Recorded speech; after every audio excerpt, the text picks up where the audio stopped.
Tenemos con nosotros a Miguel de Libes de Castro, que es de verdad un privilegio tener a una figura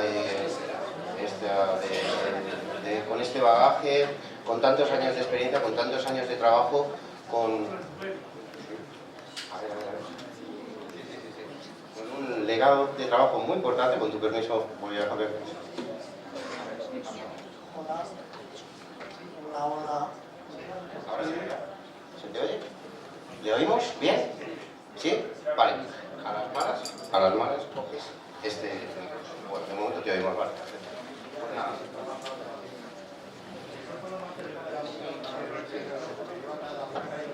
Me lo voy a comer, ¿eh?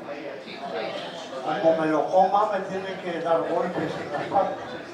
Pero además tercer director de la Estación Biológica de Doñana, donde empezó a escribir sus artículos científicos, el primero de ellos además inaugurando la revista de Doñana, ¿verdad? La revista científica, en el que hace además, entre otras cosas, referencias a las capturas de los alimañeros cerca de Aranda de Duero.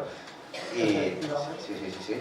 Y bueno, pues un bagaje, pues eso, lo hemos dicho, muy extenso, así que nada, vamos a escuchar sus palabras y bueno, luego habrá ocasión también de compartir alguna duda o inquietud. Muchísimas gracias, Miguel, por estar aquí con nosotros.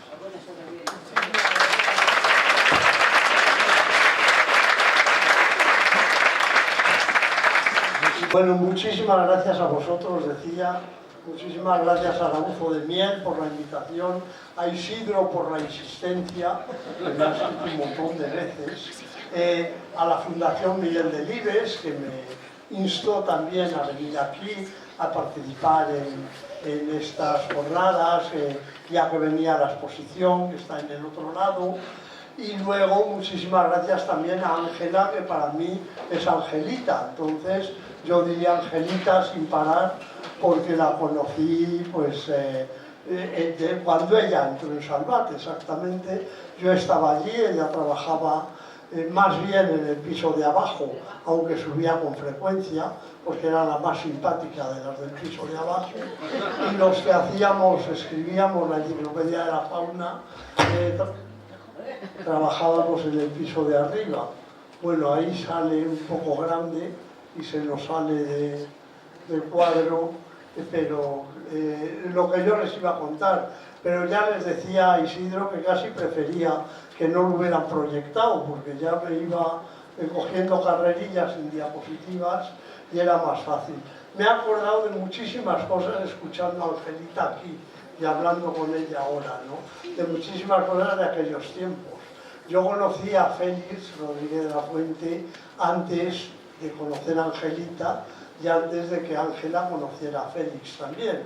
Y lo pensaba cuando ella hablaba que era muy normal, que era transparente, que hablaba de todo. Bueno, era en realidad como dos personas. La más frecuente era muy normal, pero con alguna gente era como era en la tele, que era otra persona, ¿no? Y les cuento, porque me lo has recordado, ¿qué le vamos a hacer? La primera vez que yo lo conocí, cómo fue la ocasión. Mi padre, Miguel de Libes, del que hablábamos hace un poco, y la fundación que él me trae, se encontró con Félix, al que conocía en una gasolinera en las afueras de Madrid. Y le dijo, hombre, tal, se abrazaron allí, no se conocían mucho, pero sí que les habían presentado, ya habían hablado alguna vez, y mi padre le dijo, pues tengo un hijo, Miguel, que estudia biológicas en Madrid, que está en segundo, está en tercero, estaba empezando la carrera, y que te admira muchísimo, que no se pierde un fin de semana, de los que presentas de cetrería, de cosas de esas, ¿no? Hombre, pues dile que venga a verme, le dio el teléfono y que venga a verme a mi casa y tal y cual. Entonces yo llamé por teléfono tímidamente, le dije que me gustaría ir mucho a verlo y que si no le importaba que fuera con un amigo, que era otro compañero del colegio mayor, que también admiraba muchísimo a Félix, los también enamorados de Félix, ¿no? Nada, venid a mi casa esta tarde y tal y cual. si Angelita tenía 19 años, entonces tenía 17 o 18, empezando la carrera, y vamos a ver a Félix, a casa de Félix, fuimos, pedimos que nos dejaran la ropa un poco elegante, mejor vestidos de lo que íbamos normalmente, llegamos a casa de Félix y nos pasó a un salón y nos empezó a hablar y estuvimos 2 horas como si estuviéramos viendo la tele. Nos decía en su casa, mirad, mis queridos amigos, cómo el sol se acuesta sobre las copudas encinas de la casa de campo. Y desde su casa veíamos el horizonte de la casa de campo y el sol, y de pronto nos dijo, bueno, 2 whiskies, ¿no? Ni mi amigo ni yo habíamos probado el whisky nunca. Pero dijimos, sí, 2 whiskies. Pero el whisky, al final, porque el arte, la altanería es el cielo en la tierra que se descarga y tal y cual. Y cuando salimos de allí, me dijo mi amigo, ¿tú te haces idea qué cruz tiene que ser convivir con este hombre? Que habla todo el tiempo como en la tele. Y volvimos diciendo, pues es el señor de la tele, pues que habla igual, pero vivir con él, con ese tono, todo el santo día. Pero bueno, la cuestión es que al día siguiente me invitó a una jornada de caza con halcón en Guadalajara, pues ya cerca de la zona de Peregrina, entonces los páramos altos, y mi amigo no vino porque no había sitio en el coche. Dijo que con los halcones detrás y tal, íbamos él, Félix y yo desde... Y no me acuerdo si encontramos a alguien, pero recuerdo más bien volando con el halcón muy separados en una tierra, y salió una perdiz cerca de mí, y el halcón, que estaba volando muy alto, picó y plaza, acuchilló a la perdiz, que cayó pues quizá a 30 metros de mí, a 40 metros, y yo que nunca había visto eso, ni había estado, me quedé paralizado, y de pronto oigo a 200 metros la voz de Félix, y me perdonan las expresiones, pero eran las suyas, ¡pero coño, corre, estás agilipollado, corre, corre! Y entonces, de pronto resultó que era un señor que no era el de la tele, llegó sudando como un pollo, pero es que hay que correr, hay que coger la perdiz, porque si no, no sé cuántos, yo no lo sabía, yo perplejo, pero veamos, me faltó tiempo al llegar al colegio mayor decirle a mi amigo, oye, Juan, que es normal, que habla como los demás, que se puede hablar con él, tal y cual, ¿no? Entonces, bueno, pues ahí era el señor normal, pero ya no le volví a ver más que en la tele, claro. Y el mismo día que hice el último examen de la carrera, que era de prácticas de paleontología, y teníamos que aprendernos los nombres de los fósiles y todo eso, pues me había pasado la noche estudiando, como corresponde a un examen oral, que pasabas allí a las 10 de la mañana y te enseñaban los fósiles, y toda la noche repasando fósiles y tal con otro compañero. Y cuando llegué al colegio mayor, a las 12, a la 1, me apunté al primer turno de la comida, que había 2, para en el segundo turno echarme la siesta, porque tenía un sueño horroroso. Y estaba en el comedor y me llamaron por teléfono, y te salías del comedor y entrabas, como eran entonces los teléfonos, en un cuartito con una cortina, que era como una centralita del colegio mayor, que pasaba la llamada, y una chica me dijo muy amable, mire, soy la secretaria del doctor Don Rodríguez de la Fuente, y quiere que venga usted esta tarde a su casa para ofrecerle un trabajo. Claro, como si ahora es más difícil probablemente, pero hay muchas posibilidades, entonces que te ofrecieran un trabajo era raro. Yo pensaba un biólogo, pues profesor de instituto o maestro, no sabía muy bien qué iba a ser, y pensé que era una broma. Entonces le dije, mire, cuénteme una de vaqueros, porque eso no me lo creo. Y la chica, muy amablemente, me dijo, bueno, haga usted lo que quiera. Si quiere viene, si no, no. Pero Recuerden que yo no había dormido y estaba un poco ido, pero en la calle tal piso a las 4:30 le espera todo. Y bueno, pues ahí de nuevo pedí una chaqueta que yo no tenía para ir más presentable y me presenté allí al lado de Puerta de Hierro, toqué el timbre y dije, no sé si me espera el doctor Rodríguez de la Fuente, y me esperaba. Eso era verdad. Lo que yo creí que era una broma, que pensé que era de un tío mío de Valladolid, muy gamberro, que había dicho, este acaba la carrera, le vamos a gastar una broma y le llamamos, ¿no?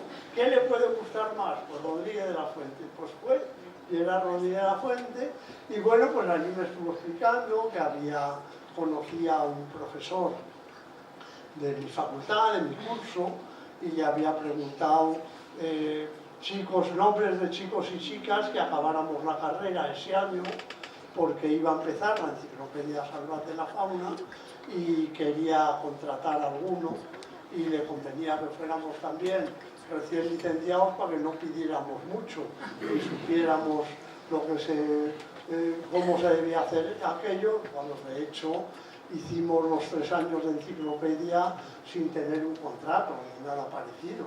Nos pagaban cada mes en un sobre con los billetes dentro y nunca tuvimos contrato de trabajo ni nada de esto. Pero bueno, Félix aquel día me puso un examen, me dijo, bueno, era junio, al final de curso, tienes que escribirme sobre el tema que quieras 5 folios y en septiembre te llamo, vuelves a casa, me los traes y ya veremos si te acepto o no. Yo me pasé todo el verano sufriendo, escribiendo 5 folios sobre el parasitismo de cría del cuco. Sabéis que el cuco pone los huevos en los nidos de otras aves, y entonces yo me estuve estudiando el parasitismo de cría del cuco y escribí sobre esto. Y, hombre, tenía ventaja porque podía en verano enseñárselo a mi padre que me corrigiera algunas cosas y todo eso. De hecho, creo que entre los Félix me dijo que le habían dado 5 nombres y había escogido el mío, probablemente ser de Liber lo facilitó, ¿no? Pero lo cierto es que me escogió, empezamos a trabajar en fauna, un día llegó una secretaria muy guapa al piso de abajo y decían, ¿quién es la nueva? La de la minifalda, Angelita. La de la minifalda es Angelita. Y entonces, bueno, pues Angelita se hizo muy amiga, como digo, de nosotros. Antes le contaba a ella y a su marido una anécdota que ella no recordará, pero por quedar bien con Angelita y otras 2 secretarias, Conchita, que era la que mecanografiaba todos los textos de fauna, pues había un almendro allí en el patio del chalet, en la calle Jorge Manrique, donde trabajábamos en Madrid, donde hacíamos la enciclopedia. Y yo, que si ella tenía 20 años, yo tenía 23, pues por quedar bien y demostrar lo valiente que era con las chicas, me subí al almendro a coger unas almendras que había en la punta de arriba, y estando arriba me resbalé, me caí. Saben los almendros que son bastante espinosos, me rajé el pantalón y quedé con el culo al aire delante de las señoritas a las que yo quería impresionar. Entonces me dejaron una chaqueta, así de lado, pero bueno, la verdad es que hicimos muy buena amistad. Félix efectivamente era un tipo muy transparente, yo lo he defendido mucho. Se le ha criticado mucho por cosas, digo, nunca las ocultó, si hacía trucos. Fui con mi padre a Peregrina a ver el rodaje del año 74, 75 quizá. En el 74 falleció mi madre, muy joven, de 50 años, y mi padre estaba muy deprimido, y yo quería ver cómo los linces cautivos de Félix mataban a los conejos para mi tesis doctoral, y de hecho allí figura el agradecimiento Y mi padre me dijo, ¿no te importaría que fuera contigo? Llamamos a Félix, Félix dijo, no, mucho mejor, estupendo, tal y cual, nada, que venir los 2 juntos, porque mi padre se podía animar con eso, y estuvimos en Peregrina en el rodaje, pues disfrutando mucho, pero en aquella ocasión Ángela no estaba por allí, no nos vimos. Habíamos visto por última vez en septiembre del 72 y desde entonces hasta hoy. Ha mejorado, pero no trae minifalda. Algo se queda por el camino siempre, ¿no? Bueno, el caso es que Félix, cuando fuimos con mi padre, que decía que era muy transparente, mi padre lo contó y lo dejó escrito en algún artículo. Le habían impresionado mucho más los trucos cinematográficos que la realidad filmada, ¿no? O sea, a mi padre le impresionó mucho, lo cuenta, ya digo, soltaron los lobos y los lobos vinieron corriendo y se pusieron a olfatear a mi padre y mi padre horrorizado decía: Félix, ¿qué hago? No te muevas, no te muevas. ¿Cómo no me voy a mover? Decía así, horrorizado, ¿no? Luego un águila imperial se voló y no volvía, y yo veo que no vuelve y tal, volvió casi de noche.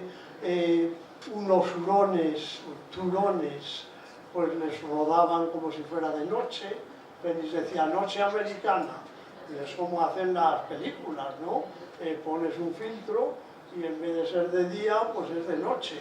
Y lo que en la tele vemos de noche, pues se había rodado de día. Pero eso a mi padre, ya digo, le impresionó mucho más que la realidad. Entonces cuando decía: Félix usaba trucos, decía mi padre: tiene mucho más mérito, ¿no? Y cuando saltaba una jineta de un árbol a otro,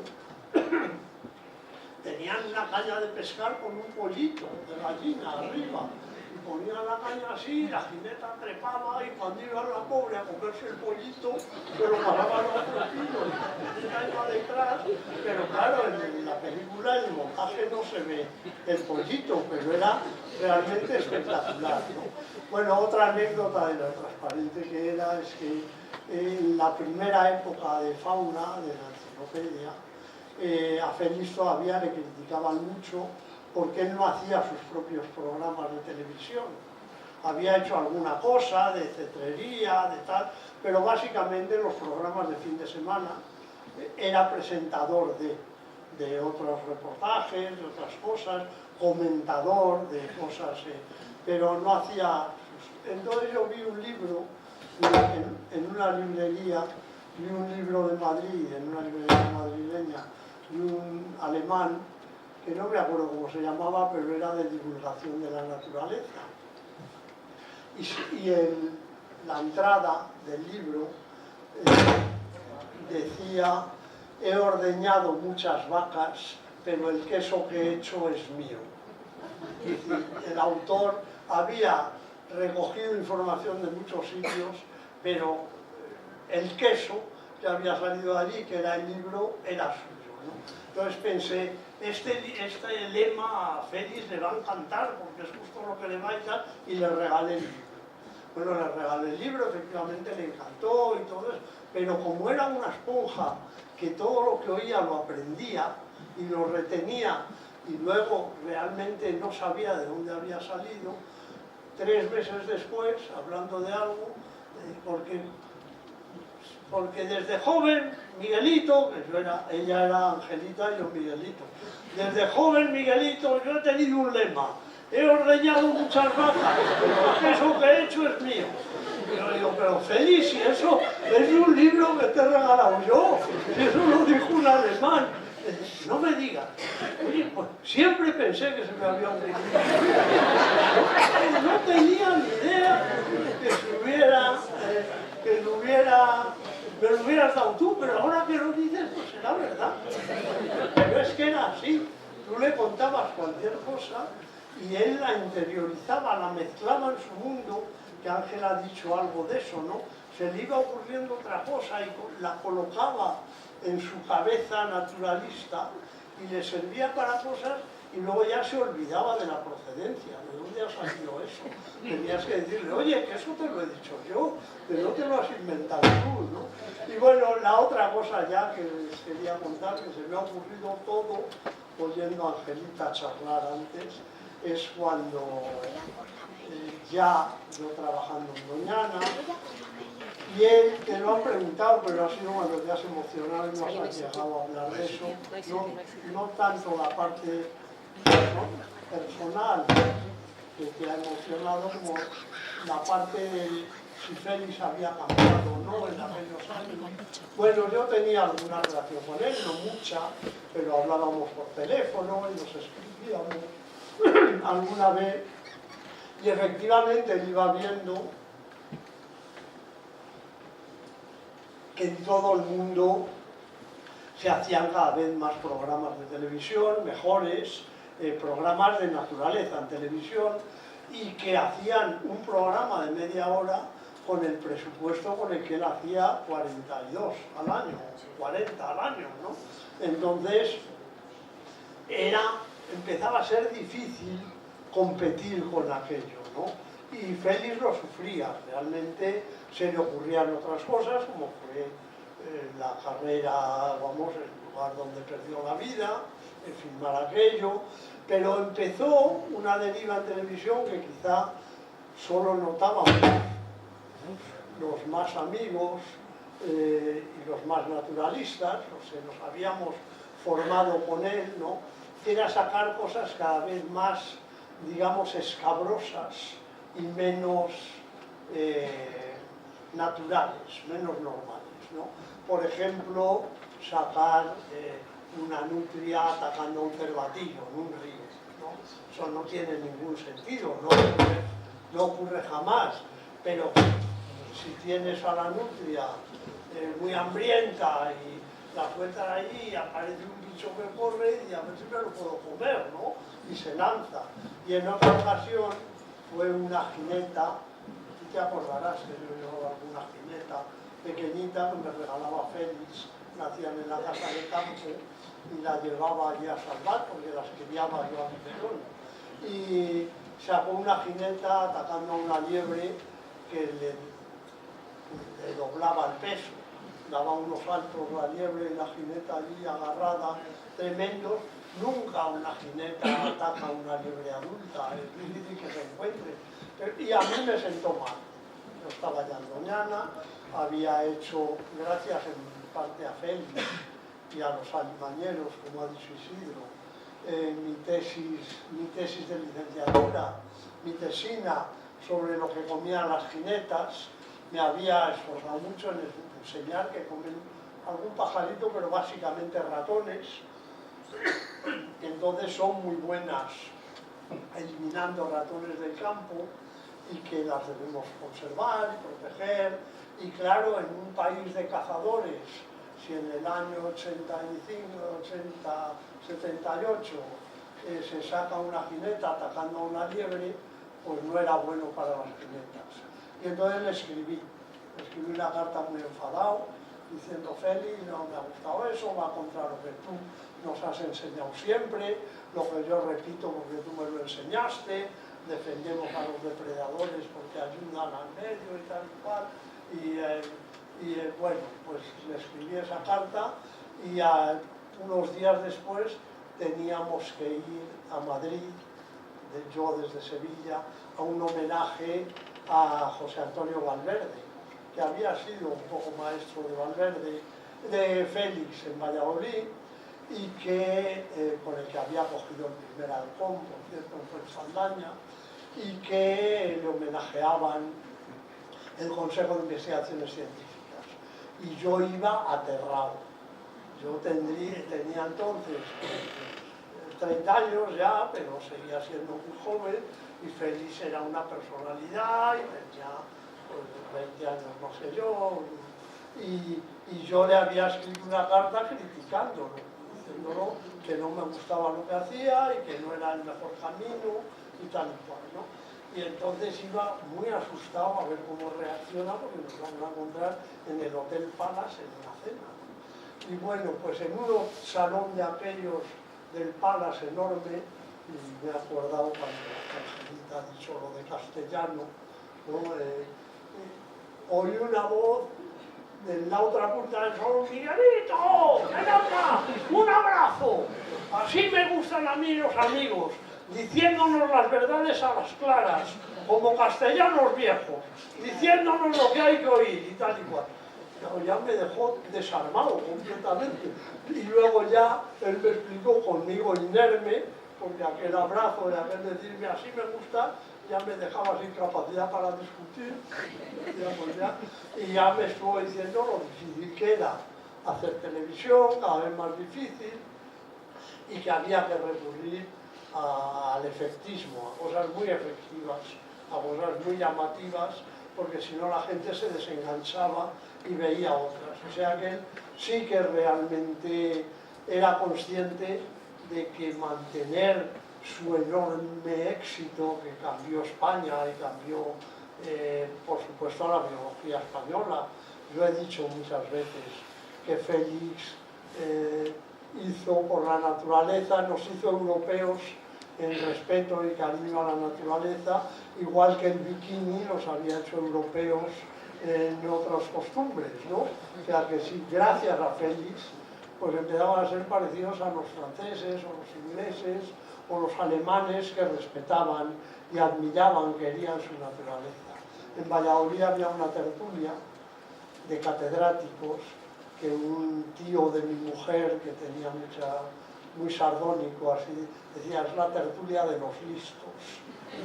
En la tertulia de los listos, que se reunían en un hotel en Valladolid, iba mi padre también, el domingo comentaban el programa del sábado de Félix.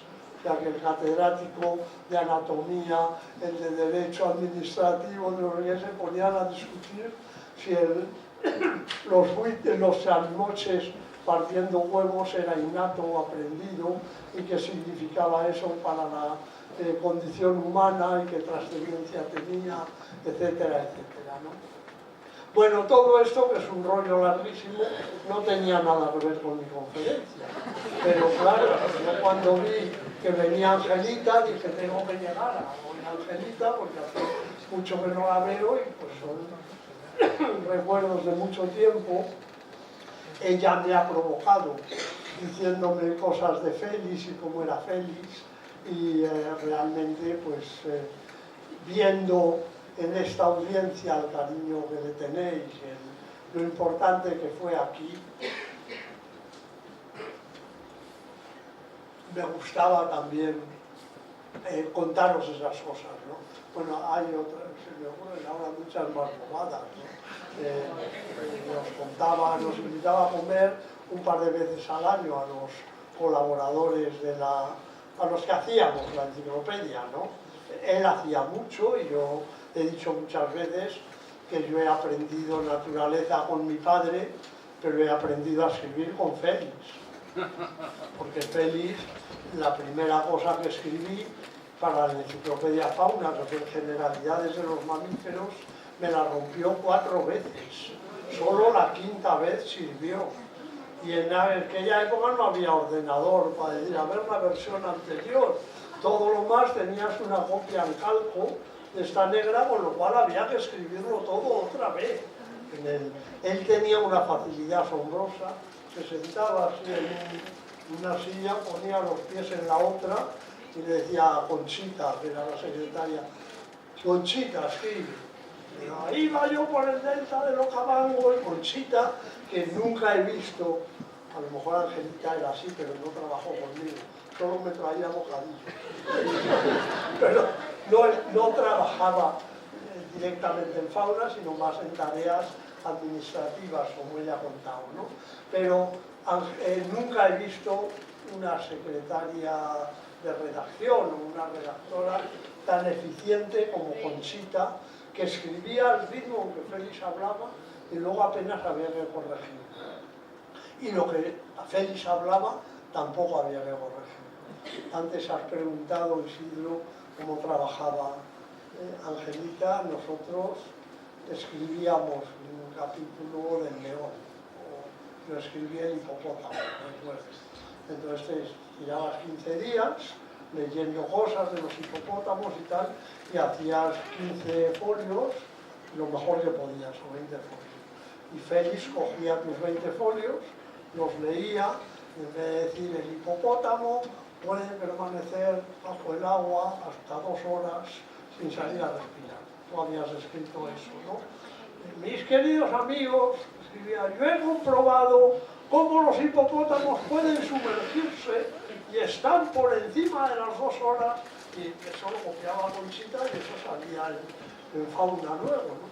Bueno, pues lo que os iba a contar es que a los redactores nos invitaba a comer un par de veces al año a un buen restaurante, nos llevaba en la voz cantante, en todo, y cuando si pedíamos carne, la pedía siempre muy cruda, pero si los demás la pedíamos más hecha, uno decía, no, yo termino medio y un poco pasado. Eso quita mucha potencia sexual. Eso no, la carne cruda proporciona potencia sexual y a medida que se va pasando la potencia sexual disminuye. Una barbaridad. Nos decía cosas que ahora se pueden decir, pero que entonces pues, no eran fáciles de decir. Bueno, el problema del jefe del Estado, que era Franco, ¿verdad?, es que es hipogenital. Y a Félix, no lo sé de buena tinta, y nos lo contaban en estas comidas, ¿no?, pues muy divertidas y apasionantes, donde escandalizaba a unos o a otros, y contaba bueno, todas sus historias, ¿no? Cuando empezamos el parque a trabajar por el Parque Nacional de Daimiel, pues hubo gente que dijo que Félix no era suficientemente ecologista, digamos, porque hubo alguna manifestación y él no acudió. Y yo les he explicado muchas veces lo fácil que es confundir el fin con los medios. Yo le decía, si es que el fin no era manifestarse, el fin era que hicieran el Parque Nacional. Y Félix fue a ver a un ministro y hicieron el parque. O sea, fue mucho más eficaz una visita suya que 10 manifestaciones nuestras, ¿no? Entonces eso hay que saberlo, no es solo la apariencia lo que el que ha conseguido, el que consiguió que se hiciera el Parque Nacional de Daimiel. Debo decir que empujado también por nosotros. Cosme Morillo, que hablábamos antes, fue el primero que empezó a hablar del Parque de Daimiel.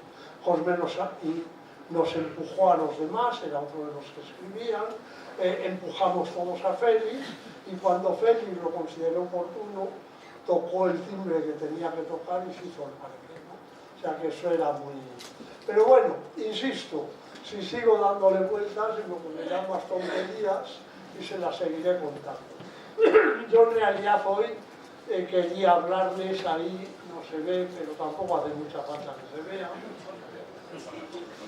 de una primera diapositiva que se sale un poco de la pantalla, porque aquí se sale también, a lo mejor tenía que tener otro formato, donde sí que está Félix con su Azor, que a lo mejor era el Azor de Araújo de Miel, otro juego, y sí que ponía ahí en Araújo de Miel, eso es, como recuerdo y homenaje a mis amigos Félix Rodríguez de la Fuente y Suso Garzón, que Suso está en el medio, en la otra fotografía, en el año 1970 y tantos, en Mallorca, con su mujer Isabel, con Joan Mayor y con Chisco Avellá, los dos de Claro, que son ornitólogos mallorquines, ¿no?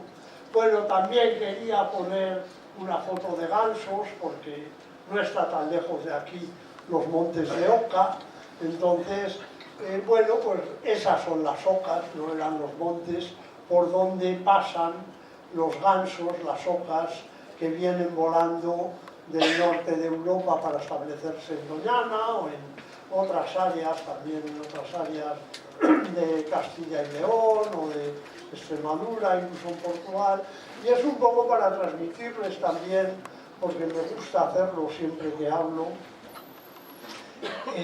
que tenemos que valorar mucho lo local, en este caso Araújo de Miel. Los biólogos adoramos los endemismos, las especies, las variedades que solo hay en un sitio, en nuestro pueblo, ¿no? El endemismo es muy importante. En Doñana tenemos una plantita así de pequeña, con una florecita rosa, pero que solo la hay en Doñana. Y como solo la hay allí, le damos muchísima importancia. Pero al mismo tiempo somos conscientes de que los problemas ambientales son globales, son mundiales. Es decir, que tenemos mucha facilidad para pasar de lo local, del Azor, Botafuego y de los Pinares y Araujo de Miel a los problemas globales de la humanidad en conjunto y del medio ambiente de la Tierra en su conjunto. Eso lo representan muy bien las aves migratorias, ¿no? Las ocas que nacen en Finlandia y que pasan por los montes de Oca, aquí al lado, las noches de otoño para establecerse en las marismas del Guadalquivir, otras zonas húmedas, y vuelven luego en febrero, todavía alguna en estas épocas, hacia arriba. Bueno, ¿de dónde son? Pues son de donde están, ¿no? Son del mundo, son de todos, son de los montes de Oca y son de Burgos y son de los pueblos burgaleses porque han dado nombre incluso a una comarca, ¿no? Pero no han nacido aquí, ni pasan todo el invierno aquí, están algún tiempo, sobrevuelan, pero son de todas partes, ¿no? Vale, de acuerdo. Bueno, pues aparte de estar las ocas, estar Félix, estar Suso Garzón, que valoraba mucho también Araujo de Miel, la Sierra de la Demanda. Hay una frase de una canción de Violeta Parra que seguramente conocen todos o la mayoría de ustedes. La famosa "Gracias a la vida que me ha dado tanto". Me dio dos luceros que cuando los abro, perfecto distingo lo negro del blanco, etcétera, etcétera, ¿no?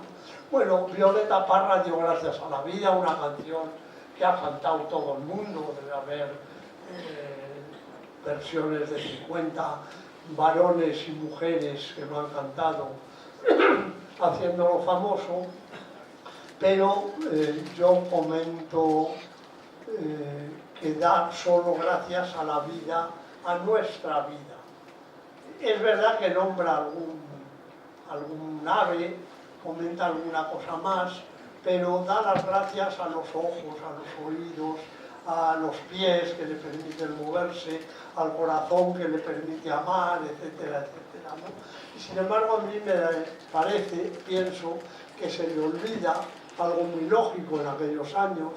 Lo escribió en 1966, cuando Ángela era una joven adolescente y yo un viejo adolescente, pero la preocupación por la naturaleza no existía. ¿Qué nos da la vida que no somos nosotros? Nos dan algo los pinos, ¿qué es lo que nos dan? ¿Por qué no hemos dado la vida a esto, ¿no? Sobre esto quería versar un poco mi charla, pero lo voy a hacer muy deprisa porque ya he dado media por lo menos. Voy a apagar la foto. Bueno, esta es una de las fotos en Teleguía, ese año que le digo, dedicada a mi querido amigo y colaborador Miguelito Delibes, con todo cariño. Y bueno, pues aquí les cuento que trabajé con Félix y que Miguel Delibes me enseñó a conocer y amar la naturaleza, pero fue Félix quien me enseñó a contarla. Lo que Félix me enseñó me ha sido muy útil en mi carrera investigadora, no tanto por el contenido de la investigación, como porque la investigación es también una forma de comunicación. Es decir, todo lo que descubres investigando se lo tienes que hacer llegar a otros y les tienes que convencer. Para eso, saber contarlo es muy importante y eso me lo dio Félix, ¿no? Bueno, Félix nos advirtió con medio siglo de antelación de los problemas que tenemos hoy y eso también tiene muchísimo mérito, ¿no? Ahí hay dos frases suyas que podrían perfectamente decir hoy cualquiera. Actualmente la más importante, la más básica, la más trascendental de las decisiones del ser humano es la conservación de la naturaleza. Sigue siendo verdad, es más verdad que entonces.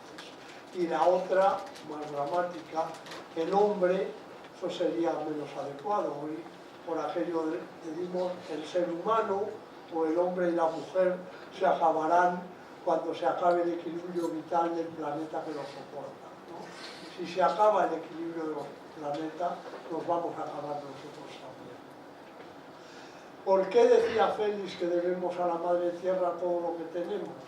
Pues vamos a ver muy deprisa qué es lo que nos dan los seres vivos, qué tendríamos que agradecer a la vida diferente de lo que hace Violeta Parra. Y puesto que he empezado con una canción de Violeta Parra, sigo con canciones. Raimón en mi juventud, a algunos les sonará de los más viejos, cantaba en catalán, es verdad, la vida nos da pena, ya nacer es un gran llanto. Decía, ya nacer es un gran plor, decía Raimón cuando yo estudiaba en la facultad, ¿no? Bueno, pues es verdad, nacemos y nos dan un cachete y lo primero que hacemos es llorar. Es llorar y abrir los pulmones y respirar por primera vez, ¿no?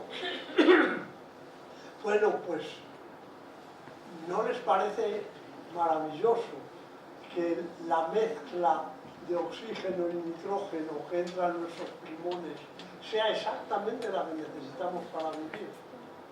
Es decir, más oxígeno probablemente sería molesto. El efecto oxidativo sobre las células nos envejece, no sería saludable. Menos oxígeno nos costaría respirar, como cuando subimos una gran montaña, ¿no? Bueno, venimos a una tierra con el aire que nos hace falta, la mezcla exacta de gases que nos hace falta. ¿Han pensado alguna vez, como nacemos, respiramos y lo llevamos haciendo en algunos casos cerca de 80 años, pues no pensamos que eso lo haya hecho alguien, que eso se lo debamos a alguien, que eso tendríamos que pagárselo a alguien si no lo hicieran otros gratis, ¿no? ¿Quién produce ese aire? ¿Cuánto nos cuesta ese aire? El mismo Raimón seguía cantando en otra canción, he visto el hambre ser pan para muchos. Bueno, tenemos que comer, no es ninguna novedad, ¿no? Pero también venimos a una tierra donde, por suerte, el suelo es fértil, crecen plantas, viven animales, y entonces encontramos habitualmente lo que necesitamos para comer. Sigue siendo como una suerte que lleguemos a un lugar que nos viene bien, que todo funciona bien, ¿no? Ahora me paso al grupo Maná, en vez de Raimón, ¿no? Que canta como quisiera poder vivir sin agua, lo recuerdan también, pero no puedo, canta Maná, ¿no? Bueno, pues piensen que la vida en la Tierra lleva cerca de 4.000 millones de años de existencia. La vida en la Tierra firme menos, pero probablemente 600 millones de años.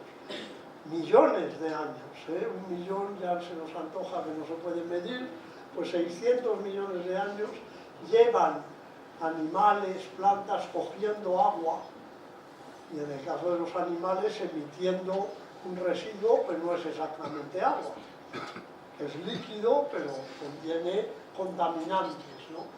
¿Por qué no se ha acabado el agua dulce en la Tierra? ¿Por qué seguimos teniendo agua dulce?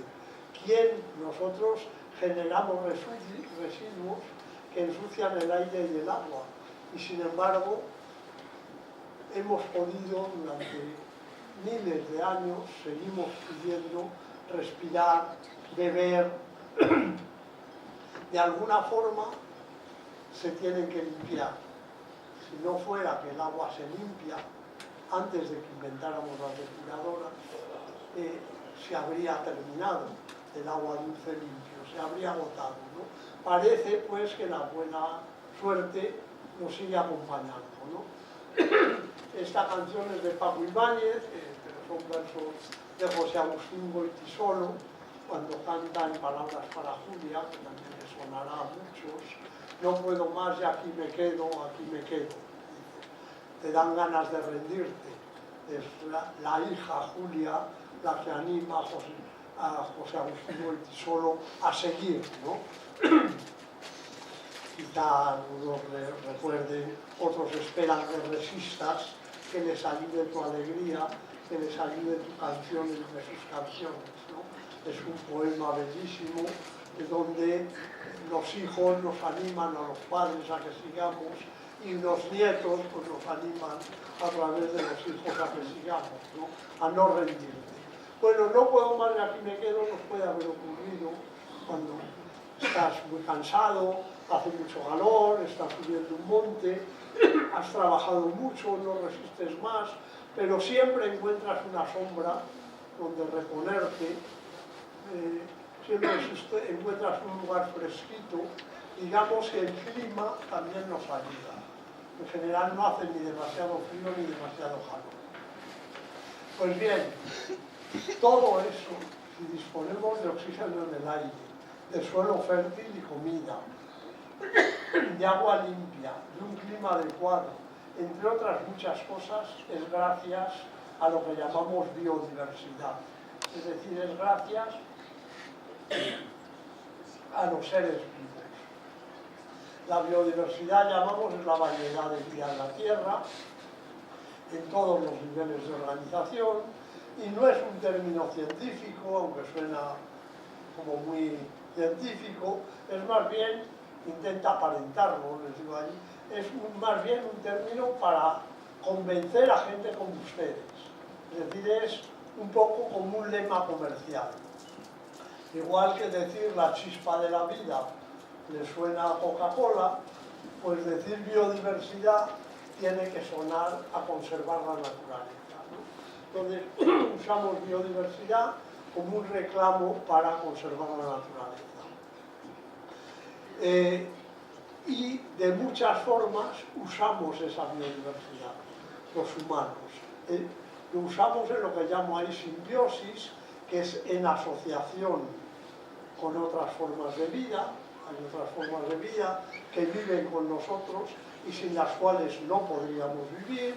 Consumimos biodiversidad, consumimos productos derivados de la biodiversidad, nos proporciona placer, valor de amenidad, y nos proporciona, que es quizá lo menos conocido, unos servicios ecosistémicos, servicios que nos da la naturaleza. He intentado contar todo esto en un libro que les he traído de regalo para que lo tengan en el ayuntamiento, en la biblioteca, en la exposición, donde quieran, que se llama Gracias a la vida. O sea, es el mismo título de la canción de Violeta Parra, y cuya idea surgió hace 20 años, hablando con mi padre, cuando escribíamos otro que se llamó La Tierra Herida. En Gracias a la vida, que lleva el subtítulo, no se leerá muy bien, la naturaleza indispensable, intento explicar por qué es indispensable, intento contarlo transmitiendo fascinación, asombro por la cantidad de cosas que hace la naturaleza con nosotros. Les cuento algunas, insisto que deprisa, porque voy a acabar contigo. En la simbiosis, que organismos asociados a nosotros, me refiero al sorprendente microbioma. El microbioma son los microbios que viven en nuestro cuerpo y que son tantos como células que hay propias. O sea, en nuestro cuerpo tenemos tantas células de Isidro o tantas células de Angelita o mías, como microbios de Isidro o microbios de Angelita o microbios míos. Es tan asombroso que algún microbiólogo ha contado que si se pudiera con una máquina separar todas nuestras células, todas las células que son nosotros, que llevan nuestros cromosomas, nuestro ADN, y sacarlas de nuestro cuerpo, todavía nos reconocerían por la calle y nos dirían, hombre Isidro, y solo serían sus microbios. O hombre Angelita, y solo serían sus microbios, ¿no? Es decir, que tenemos tantos microbios que se nos puede reconocer solo con ellos, ¿no? O les pongo ahí. En nuestro intestino hay más bacterias que estrellas en la galaxia.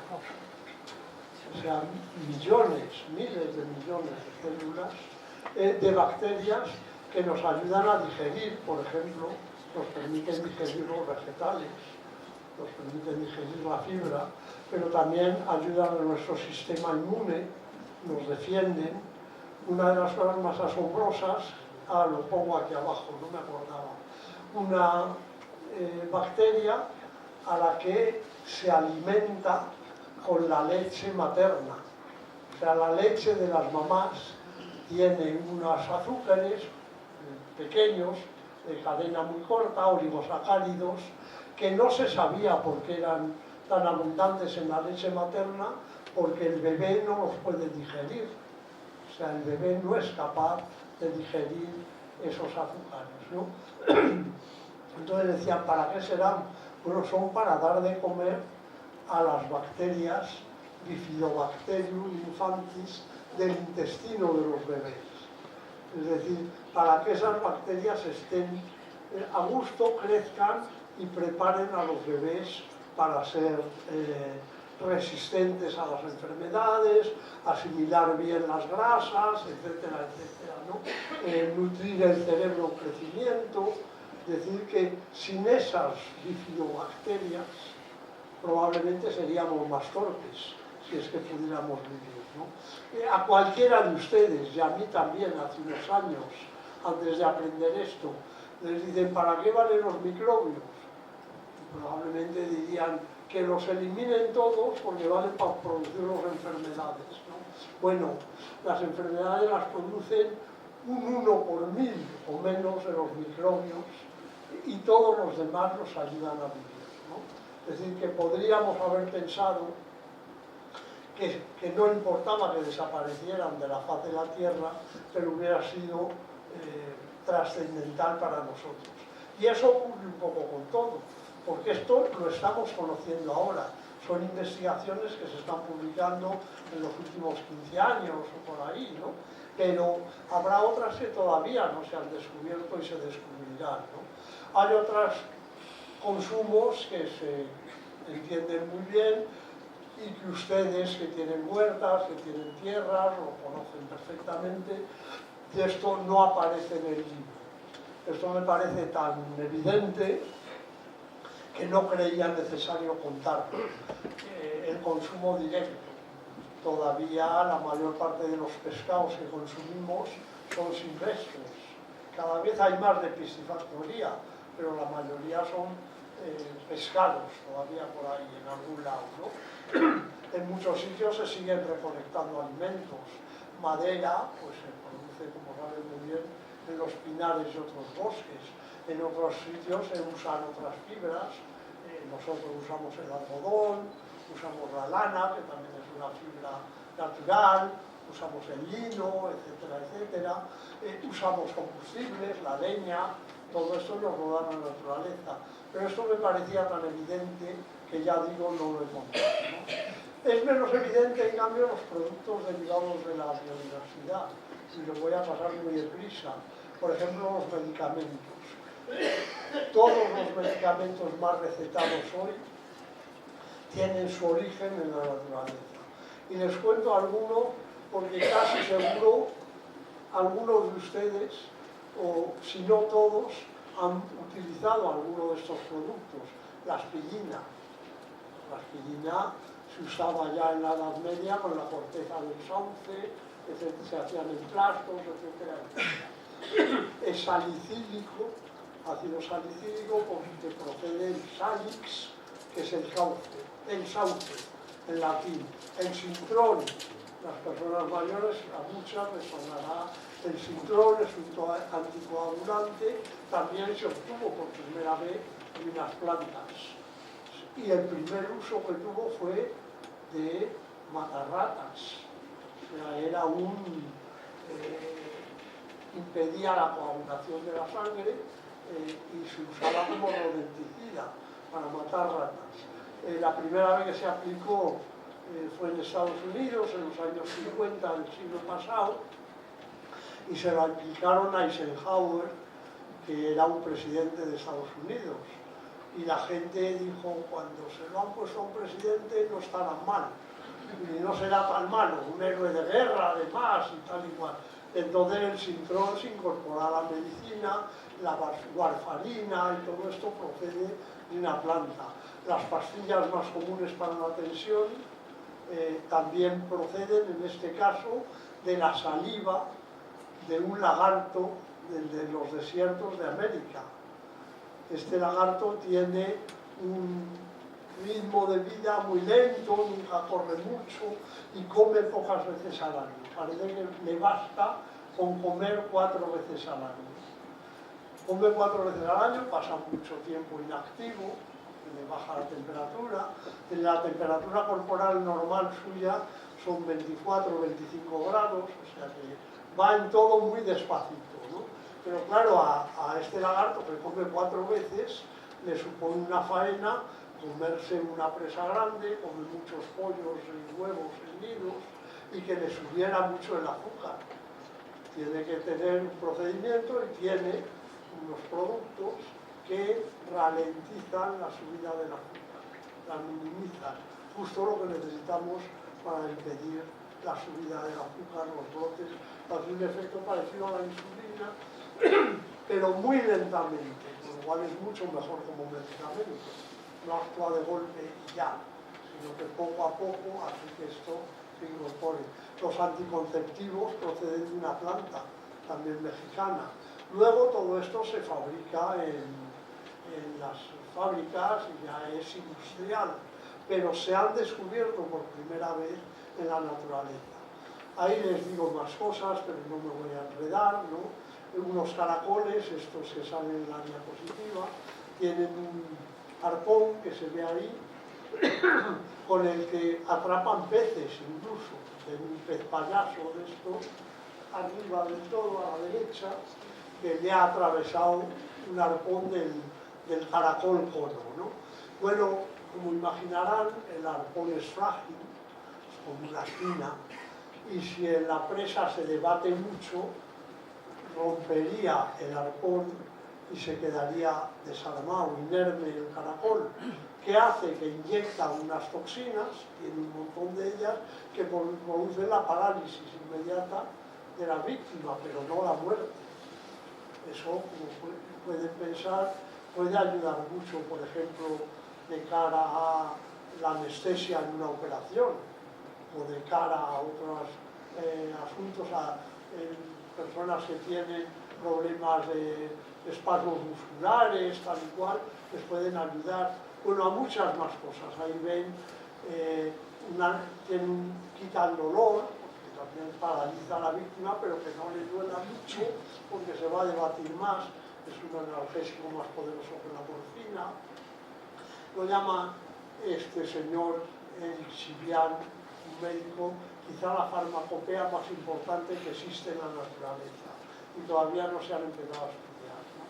Bueno, el valor de amenidad, pues necesitamos el campo, ustedes lo tienen, en Araújo de Miel, bien cerquita, para las personas que viven en ciudades es más evidente, necesitamos el campo para reducir el estrés, para obtener satisfacción personal.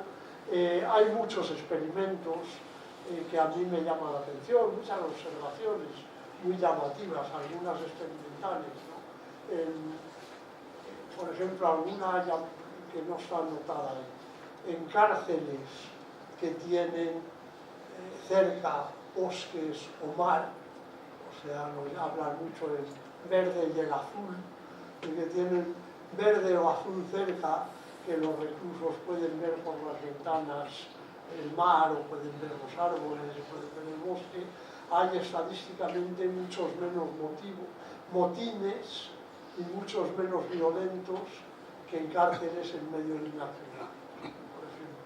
Pero en hospitales, que está dicho por ahí, para curarse, reponerse de las mismas operaciones, hacen falta la mitad de analgésicos si hay naturaleza cerca, en el otro lado, ¿no?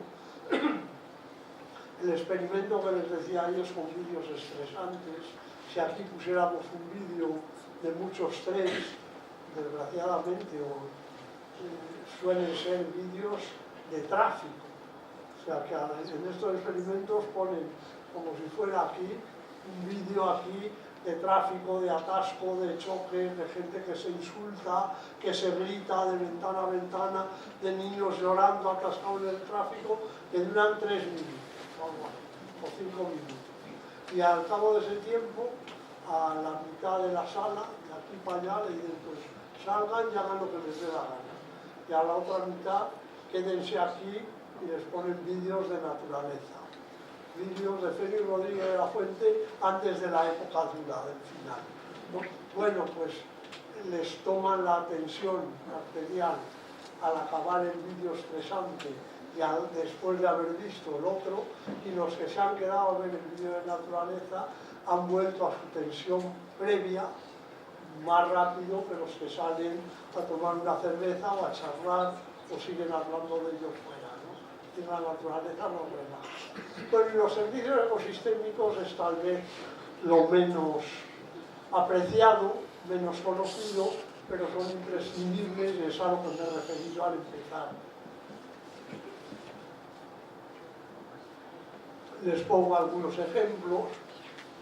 El clima, pues es gracias a los seres vivos se regulan las oscilaciones climáticas, es decir, las actividades humanas aumentan el efecto invernadero, por eso ahora nos preocupa el calentamiento global, pero al mismo tiempo los bosques moderan las temperaturas extremas, y cuando cambia el clima, porque no hemos cuidado de la atmósfera en este caso, liberando mucho CO2, pues como les digo, ahí se arruinan agricultores, se generan sequías y hambrunas, se extienden enfermedades contagiosas, nos obliga a gastar más energía.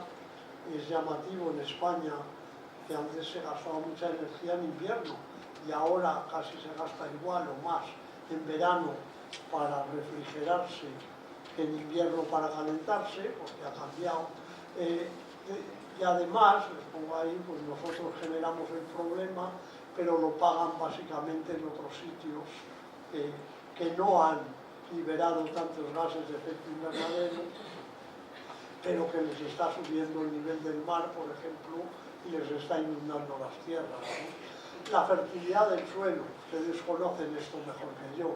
El suelo es fértil porque está vivo, es decir, porque en el suelo hay millones de bacterias, hongos, ácaros, insectos, lombrices, que en gran parte ni siquiera los conocemos y que son los que descomponen los residuos, que hablábamos antes, y los transforman en nutrientes para las plantas.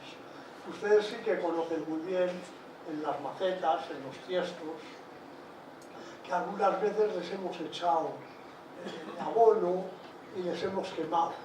Dicen, lo has quemado, has echado demasiado abono. Es que el abono en sí no es bueno para la planta no lo puede utilizar. Tiene que haber seres vivos en el suelo, también en la maceta, que descomponen el abono y lo producen, lo transforman en sustancias sencillas, nutrientes, que es lo que la planta absorbe.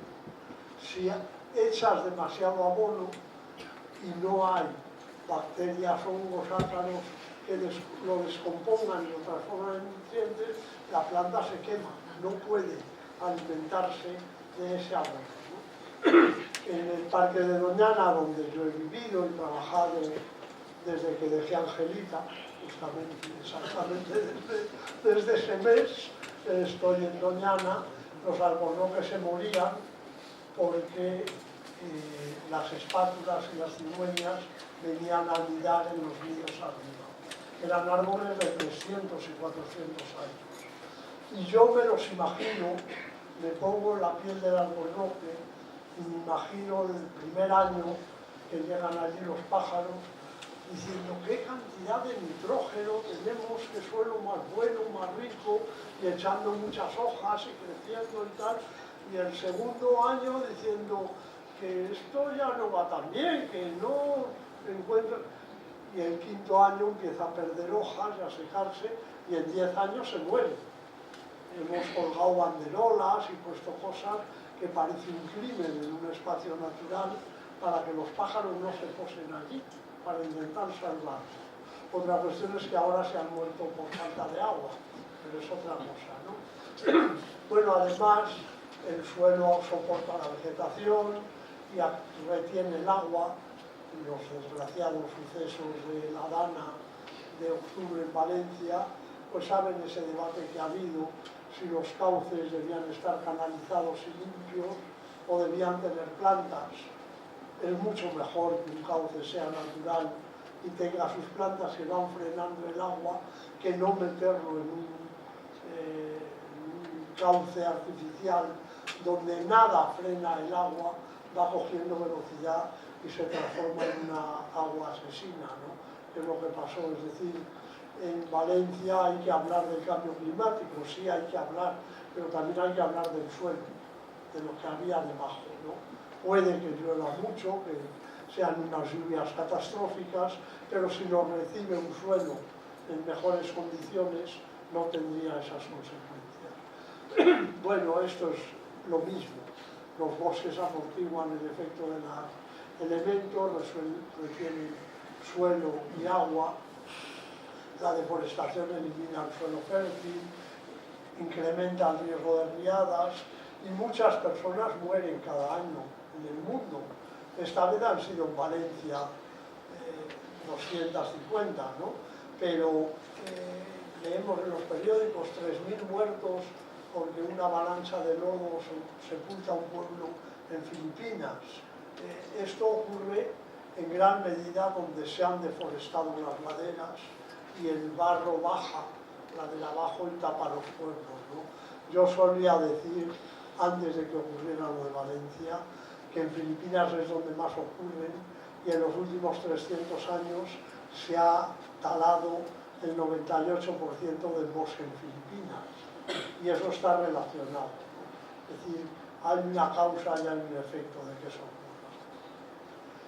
Bueno, la naturaleza también nos defiende de las plagas potenciales.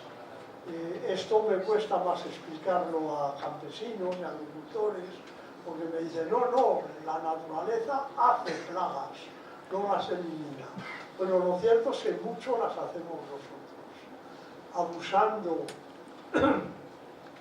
de los insecticidas, por ejemplo. Yo he oído a menudo decir, aquí pone disolver medio litro en 20 litros de agua, pero yo en vez de medio litro he hecho 2, que siempre matará más, ¿no? Bueno, mata más, pero mata lo que no queremos que mate. Entonces, las plagas están controladas por los petirrojos que salen ahí alimentando con un montón de gusanos a su pollo, ¿no? A su joven. O las arañas, o los lagartos, o los murciélagos. Todos estos se envenenan más que se envenenan los insectos, porque los insectos están acostumbrados a resistir venenos que producen las plantas. Las plantas producen veneno para defenderse de los insectos que comen plantas, pero en cambio la lagartija que come insectos no sabe defenderse de esos venenos. Con lo cual, cuando tú envenenas mucho, eliminas pájaros, eliminas arañas, ciempiés, lagartijas, y las plagas potenciales aumentan. Hace unos años se publicó un estudio en Estados Unidos y decían, no me acuerdo si eran 19 o las 20, plagas más graves económicamente para la agricultura de California, en Estados Unidos, se habían generado artificialmente por abusar de los insecticidas. Es decir, el abuso de insecticidas había generado esas plagas. Bueno, también necesitamos animales, insectos que polinicen, que lleven las manzanas, las peras, las ciruelas, las almendras y otros muchos frutos, comidas que consumimos, solo pueden producirse si algún insecto lleva el polen de una flor a otra. Esto se suele hablar mucho de las abejas domésticas, que son importantes, pero las abejas domésticas polinizan el 16-18% de las plantas que se consumen en el mundo, no me refiero solo a eso. Con lo cual, otra parte muy importante queda pendiente de que lo hagan moscas, por ejemplo esa. Esta es una mosca polinizando un piruétano, un perán salvaje silvestre en Doñana, ¿no? Cuando se producen grandes extensiones de cultivos sin naturaleza cerca, el rendimiento de los cultivos cae. Yo no sé si aquí alguno de ustedes lo ha visto alguna vez, pero en campos que están rodeados de campos grandes, rodeados de monte, de pinos por ejemplo, el rendimiento es más alto. Eso se ha visto en muchos sitios, cerca de los bordes que en el centro del campo. Y es más alto cerca de los bordes porque ahí llegan insectos y también nutrientes de los bordes que alimentan a las plantas y que polinizan a las plantas, sobre todo a los frutales, ¿no? En cambio, en el centro de un campo muy extenso de manzanos es más difícil que lleguen insectos de fuera, y como los insectos no se pueden alimentar todo el año de flores de manzano, pues están por otro lado, viven en muchas plantas distintas, ¿no? Bueno, ya acabo, que es la última. En definitiva, les digo ahí, defendiendo la biodiversidad es creando espacios naturales protegidos. No estamos solo, como sugiere la palabra proteger, cuidando a una naturaleza que sea débil. Eso me parece importante que lo sepan. No es, vamos a conservar la naturaleza pobrecita. La queremos conservar porque los débiles somos nosotros. La necesitamos. La naturaleza es la fuente. La naturaleza va a seguir existiendo de una manera u otra, aunque nosotros nos acabemos. En cambio, nosotros, si se acaba la naturaleza, como les dije en la frase de Félix al empezar, no. Y por supuesto, también añado ahí, lo hacemos por el derecho de las generaciones venideras, que ha comentado Ángela también, de ocupar una tierra habitable. Y como les subrayo ahí en cursiva, Félix Rodríguez de la Fuente y Suso Garzón lo sabían, y hace de esto muchos años. Muchas gracias.